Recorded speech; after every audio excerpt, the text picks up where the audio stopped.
cumprimentos a todos os companheiros e companheiras servidores da Prefeitura Municipal de Santos, aos munícipes e a todos que nos assistem nesse momento. Nós estamos começando hoje uma série de atividades para denunciar uma situação que está se iniciando na cidade de Santos de bastante gravidade. No último dia 18, os vereadores da cidade de Santos aprovaram um projeto chamado Projeto das PPPs, das Parcerias Público-Privadas, que, ao nosso ver, ao ver da diretoria do Sindicato dos Servidores, é um projeto nefasto para a cidade de Santos. Nefasto porque é um projeto de privatização, é um projeto de entrega do patrimônio público para interesses escusos e, muito provavelmente, para a constituição de Caixa 2, de pagamento de campanha e coisas afins. No sentido de dar início ao debate desta questão e de dar, consequentemente, enfrentamento a isto, nós estamos hoje recebendo aqui no nosso estúdio o companheiro Edson Aparecido da Silva, que é sociólogo e coordenador nacional da Frente pelo Saneamento Ambiental. Nós vamos discutir com o Edson, então, que características que as PPPs têm no Brasil e quais os malefícios que esse tipo de parceria entre o público e o privado podem produzir para a população, para os serviços públicos e, atenção, colegas servidores, principalmente para os servidores que vão ter os seus postos de trabalho, vão ter as suas tarefas hoje realizadas enquanto pessoas que representam o Estado brasileiro, feitos por empresas que não têm compromisso com o serviço público.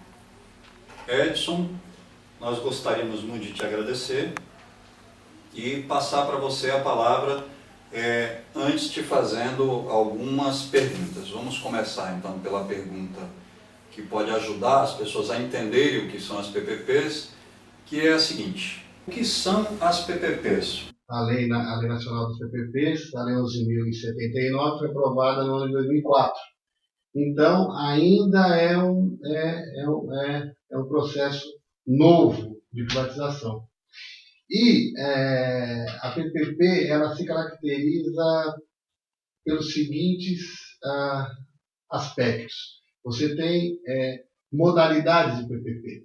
Você tem uma PPP que é a participação público-privada na modalidade patrocinada e um outro tipo de PPP que são as administrativas, né? A patrocinada tem uma característica que é o seguinte: se a tarifa paga pelo usuário por determinado serviço público ela é insuficiente para remunerar o capital que o setor privado investiu, então o Estado aporta recursos do Tesouro para poder complementar esse pagamento. E a PPP administrativa é aquela em que o Estado, com recursos dele, reembolsa o que foi investido pelo setor privado. Então, são essas duas modalidades.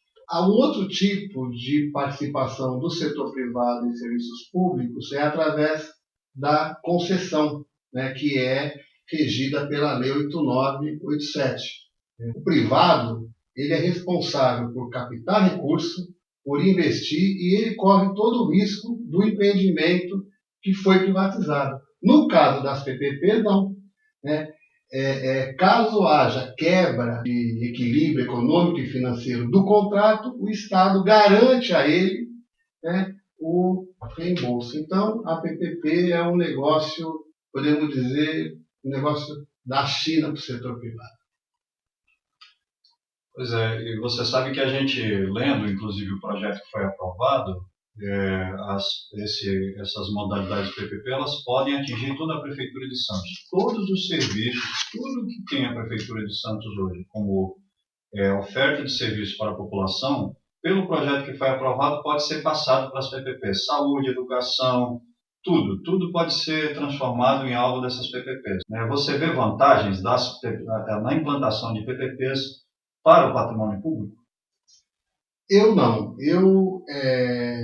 Eu acho que as experiências que a gente tem acompanhado pelo Brasil, né, de fora do país, é que o que tem interessado para o setor privado nas PPPs são exatamente aqueles serviços aonde se concentra a maior possibilidade de retorno financeiro. O parceiro privado, a intenção dele é ter lucro. Não tem caridade na relação entre o público e o privado. Né? Então, isso faz com que os serviços prestados para a população mais carente, aqueles serviços onde a possibilidade de ter retorno financeiro não está garantido, o setor privado não se interessa. É essa a experiência que a gente tem tido. E tem mais dois elementos que são fundamentais. O primeiro, você corre o risco de ter aumento das tarifas, no caso de serviços que são custeados com tarifa, né? E é muito normal você ter queda na qualidade dos serviços prestados. A gente tem vários exemplos, mas eu posso citar um aqui, que é um exemplo de Arapiraca, na região metropolitana de Maceió, onde o setor privado entrou lá para fazer saneamento e o número de denúncias contra a empresa é muito grande. Né? Isso também em outras cidades do próprio estado de São Paulo. Tá? Então, essa experiência que a gente tem tido não tem sido uma experiência boa para a população, nem para os trabalhadores. Se não é o município, então, que tem vantagem econômica ou financeira para as PPPs, quem é que leva vantagem, então, com esse tipo de parceria, entre aspas? Sem dúvida nenhuma, quem leva mais vantagem nesse tipo de parceria é o setor privado. Né? Essa modalidade de privatização, ela foi criada exatamente para dar mais segurança e mais estabilidade do ponto de vista econômico e financeiro para o privado. Infelizmente, os mecanismos de controle social em caso de PPP, eles são extremamente fragilizados ou eles não existem. A possibilidade de corrupção nesses contratos, ela é muito grande, né? Vocês não vão estranhar se, por exemplo, um número maior de possibilidades de PPP acontecer em véspera de eleições, por exemplo. Né? E esse tipo de fato, de denúncia, ela tem acontecido no mundo inteiro. Né? Então, eu acho que não tem vantagem nem para a população nem para o setor público. Quais seriam as alternativas que nós teríamos às PPPs? Se as PPPs são ruins para o Estado, são ruins para o patrimônio público e para a população, quais as relações que são saudáveis para esses mesmos entes?